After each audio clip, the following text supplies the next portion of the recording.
Staff Sergeant James Smith shows us the inner workings of the training site's forward operating base. It's a give-and-take relationship. Smith has no experience with reporters as a soldier, and learning how to deal with us is part of his training. He says interaction with the media is becoming a larger priority for every soldier.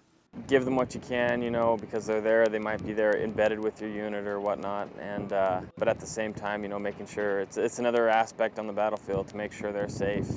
Events like this, back maybe 8, 9, 10 years ago, there was no media events. The National Guard really didn't invite the media along. Reporter Martin Kidston began covering the Montana military for the Helena Independent Record after 9/11. He says the Public Relations Division has started opening much more to the media over the last few years. Guard officials say it's to their advantage. Well, I think the biggest thing is, to show the folks back home, what we actually do. How hard our soldiers work, the amazing responsibility our young some of the soldiers have. A lot of people don't see these young citizen soldiers walking around the streets and don't quite realize what they do and what they sacrifice. And what we pay for with our tax dollars. These soldiers are taught to be courteous and polite to reporters and never to say no comment. But it's still a balancing act. Information that could compromise safety or the success of an operation, off limits. Kidston says he has a unique perspective on this.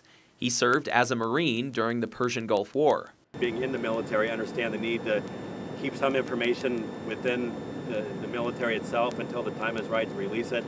Working on the outside, I understand the need to want that information now instantaneously because you like to disseminate the news. But he says the military and the media are working better together all the time. The challenge now, he says, is to translate what's happening to a public that might not be familiar with terms like FOB, Forward Operating Base, TOC, Tactical Operations Center, or TLA, three-letter acronym. TLA is actually the first one we heard. What growing relationship would be complete without a little humor? From the Orchard Training Area outside Boise, Idaho, I'm Dan Boyce for Montana's news station.